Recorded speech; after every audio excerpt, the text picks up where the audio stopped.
বিশ্বাস করেন ভাই, আমি কারোর সাথে অযথাই দূরত্ব তৈরি করি না কিংবা কথা বলা বন্ধ করে দেই না। আমি যখন বুঝতে পারি যে আমি কারো জীবনে থার্ড পারসন হয়ে যাচ্ছি কিংবা কাউকে কষ্ট দিচ্ছি, আমার জন্য কেউ কষ্ট পাচ্ছে আর বলতে পারতেছে না, তখনই আমি তাদের থেকে দূরত্ব তৈরি করে ফেলি, অনেক বেশি দূরত্ব।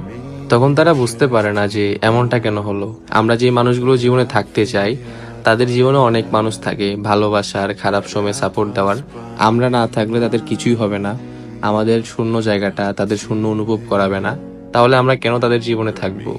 আমাদের খারাপ সময় তারা কখনোই আসবে না, তারা তাদেরটাই দেখবে। যাই হোক ভাই, সত্য কথা তো এইটাই।